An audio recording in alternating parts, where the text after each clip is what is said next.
कहा जाता है कि रामायण के राम रावण युद्ध से जुड़ी सबसे अनोखी बात यह मानी जाती है कि जहां एक ओर बलशालियों से भरी रावण की भयंकर असुरी सेना, जिसे बहुत ताकतवर माना जाता था, दूसरी ओर राम के पास एक ऐसी सेना थी जिसने पहले कभी कोई युद्ध नहीं लड़ा। इस बात में कोई दो राय नहीं कि श्री राम ने मानवीय मर्यादा निभाते हुए रावण पर विजय प्राप्त की थी। लेकिन रामायण के बाद आखिर कहाँ गई वानर सेना और क्या हुआ इस वानर सेना का? आइए जानते हैं इस बारे में विस्तार से। मित्रों, आगे बढ़ने से पहले मेरी आपसे नम्र विनती है कि अगर आपने अभी तक चैनल सब्सक्राइब नहीं किया है तो प्लीज सब्सक्राइब कर लें और बेल को बजाकर ऑल को प्रेस करना तो बिल्कुल ना भूलें।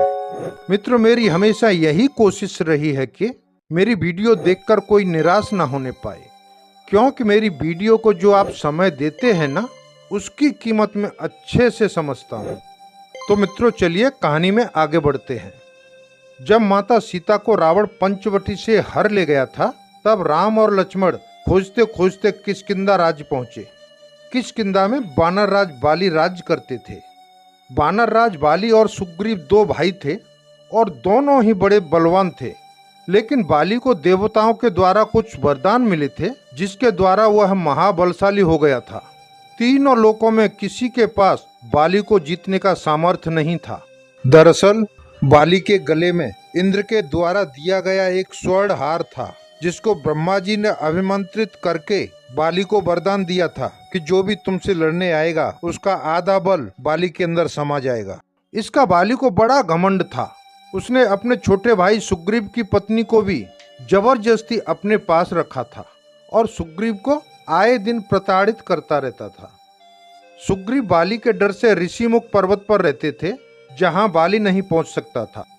दरअसल मतंग ऋषि ने बाली को श्राप दिया था कि अगर वह ऋषिमुख पर्वत पर पैर रखेगा तो वह जलकर भस्म हो जाएगा। फिर जब माता सीता को ढूंढते ढूंढते राम और लक्ष्मण किष्किंधा पहुंचे तो सबसे पहले उनकी मुलाकात महाबली हनुमान से हुई। महाबली हनुमान सुग्रीव के पास ही रहते थे। हनुमान राम और लक्ष्मण को अपने कंधों पर बिठाकर सुग्रीव के पास लेकर गए।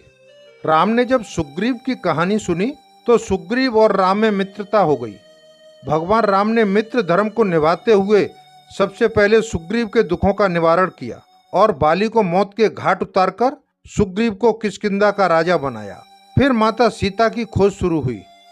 जब हनुमान को मालूम पड़ा कि माता सीता को रावण ले गया है तो वे समुद्र को लांघकर अशोक वाटिका में माता सीता के पास पहुंचे और उनका हालचाल पूछा। जब हनुमान अशोक वाटिका में कुछ फल खाने गए तो रावण के सैनिकों ने उनको रोका। इससे गुस्से में आकर हनुमान ने अशोक वाटिका ही उजाड़ डाली।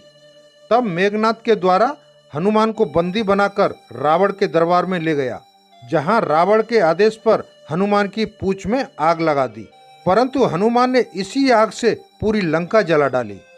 इसके बाद लौटकर हनुमान ने भगवान राम को सीता माता का पता दिया और रावण की सारी कहानी कह सुनाई। जब ये पक्का हो गया कि सीता माता को रावण ने कैद कर रखा है तो आनन फानन में श्री राम ने हनुमान और सुग्रीव की मदद से एक वानर सेना का गठन किया और लंका की ओर चल पड़े। भगवान राम जब युद्ध करने लंका पहुंचे तो उन्होंने रावण की मजबूत और आसुरी शक्ति से सज्जित सेना के खिलाफ युद्ध शुरू कर दिया, जबकि राम की सेना में केवल वानर थे। इस सेना को राम और लक्ष्मण ने मोटे तौर पर प्रशिक्षित किया था। फिर हुआ महाविनाशक युद्ध।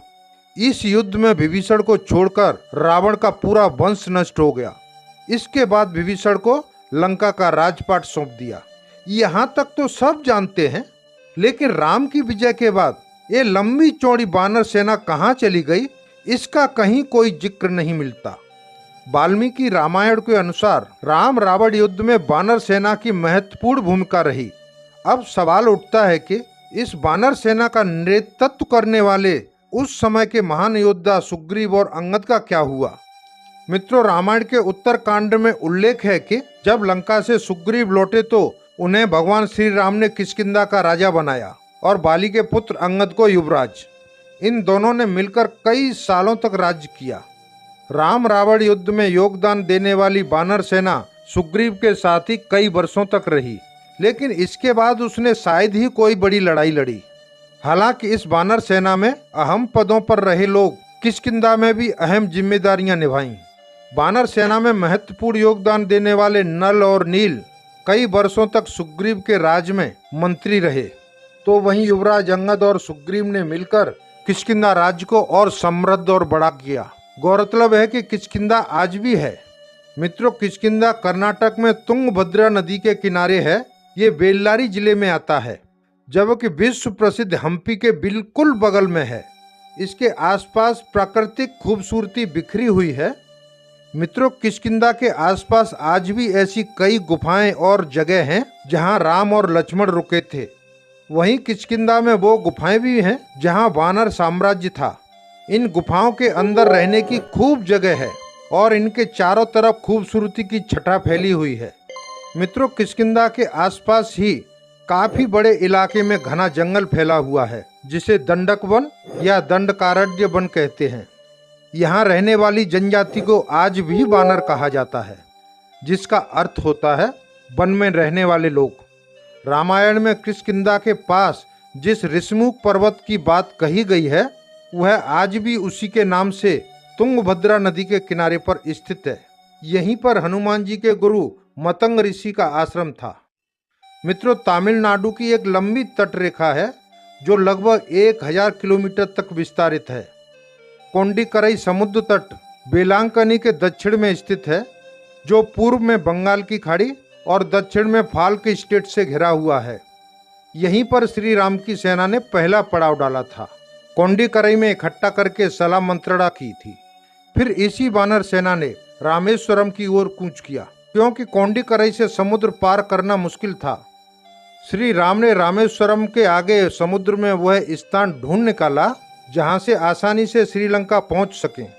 इसके बाद विश्वकर्मा के पुत्र नल और नील की मदद से वानरों ने समुद्र पर पुल बनाना शुरू किया।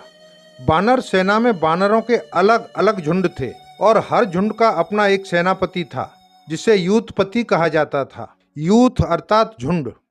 लंका पर चढ़ाई के लिए सुग्रीव ने ही वानर तथा रिच सेना का प्रबंध किया था।